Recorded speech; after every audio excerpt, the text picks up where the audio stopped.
Hey everyone, it's Zach Waltz. I'm a senior at Cornell University studying viticulture and enology. And today I'm going to be talking about how to control vigor in the East Coast vineyards. But before I talk about the methods for controlling the vigor, I think it's important to first understand exactly what vigor is, because sometimes people get it confused with vine capacity. So in viticulture terminology, vigor refers to the rate of shoot growth or the overall length of the shoots. And on the East Coast of the United States, we typically have excess vigor because we get high amounts of rainfall, and many areas have soils with high organic matter.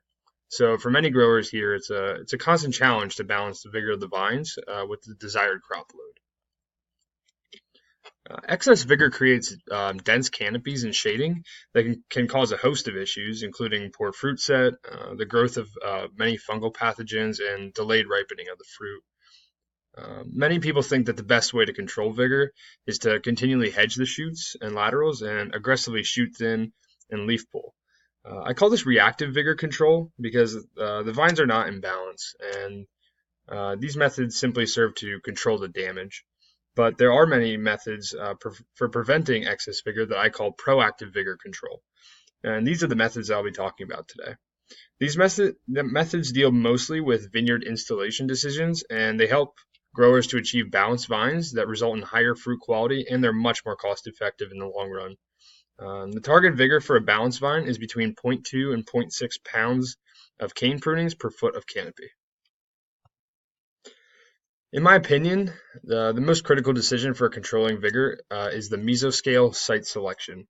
Since high amounts of rain and organic matter are the main reasons for excess vigor throughout most of the East Coast, it is essential that you pick a planting site with soils that are well drained and have low fertility.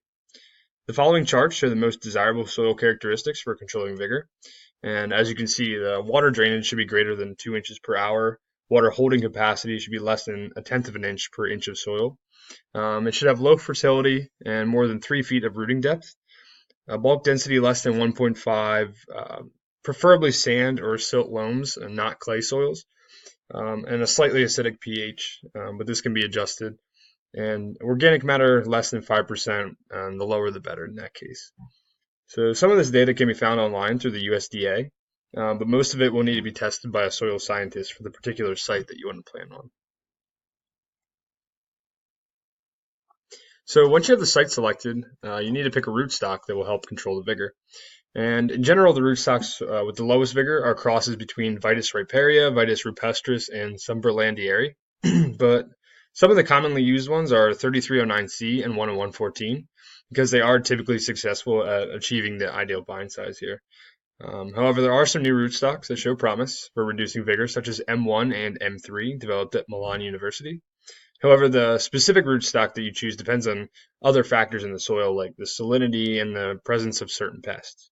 Although it doesn't have as big of an effect on rootstock or as rootstock, I think it's important to note that some cultivars are also more vigorous than others. So once you have the sign and the rootstock picked out, you need to decide the planting density. And there's a common belief out there that higher planting densities will decrease vigor because it seems to be the case in Europe, but the reality is that we're dealing with much more fertile soils here on the East Coast. And Helen Fisher published data on this topic for her PhD thesis at Cornell. And the results showed that decreasing row width slightly reduced vigor, but simultaneously decreasing planting spacing actually increased the vigor. So in terms of planting density to reduce vigor, it's best to go with narrower row spacing and wider vine spacing within the row. And if you think about it, it makes sense because shoot vigor is inversely proportional to shoot number per vine, which is determined by the number of buds left after pruning. So the bigger the distance between plants, the longer the canes or cordons will be, which will leave more buds and thus more shoots. The next decision after planting is the type of canopy training system to use. Some research shows that divided canopies, like lyre in this case, have more shoots and a significantly lower vigor than the typical VSP trained canopy. In this particular experiment, the lyre system achieved the ideal 30 grams per cane, which equated to about 4-foot shoots, and the ideal number of shoots per vine, which is about 50 for 7-foot vine spacing. The lyre system also required much less maintenance than the VSP because it did not show regrowth after hedging, and it produced far fewer laterals. However, it is important to consider the practicality of the canopy system in terms of your ability to mechanize the production. Most viticulture equipment is designed for VSP canopy systems, so the divided systems could mandate a lot more hand labor, which might not be practical depending on the labor availability in your area. The next decision you have to make is how you'll manage the floor under the vine.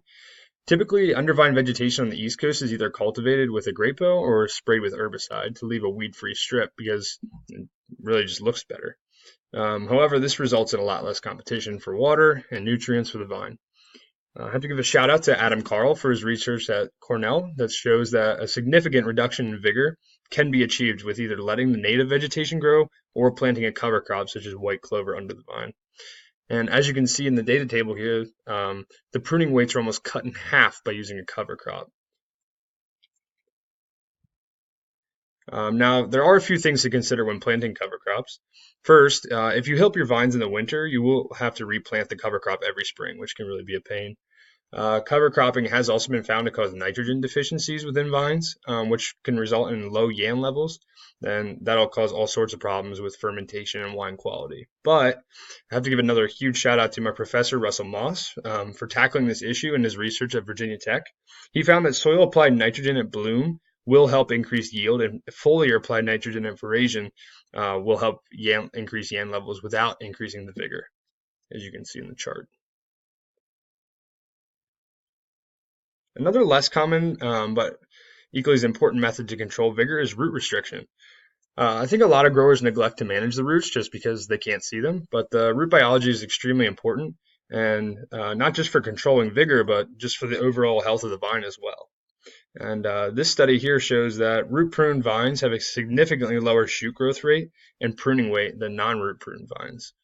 So I think it's important to note here that the combination of a cover crop and root pruning decreased vigor very significantly by 38%. A study done by a student at Lincoln University showed the effects of different volumes of root bags on vigor. And as this graph clearly shows, any root bag reduced pruning weight significantly compared to the unrestricted roots. And another study done more recently at Virginia Tech showed that root restriction bags are even more successful than rootstocks and undervine cover crops at reducing vigor. However, these bags haven't really taken off in the grape growing industry yet because there are no studies on the long-term effects on vine health, but I think it definitely has a lot of potential. So those are the methods that I recommend for proactive vigor control on the East Coast. There are a lot of reactive control methods that deal with the consequences of not setting up the vineyard correctly, and they're very time consuming and costly. So I would recommend implementing one of these methods at a time so that you avoid achieving too low a vigor that won't allow the vine to get enough photosynthesis to ripen the fruit.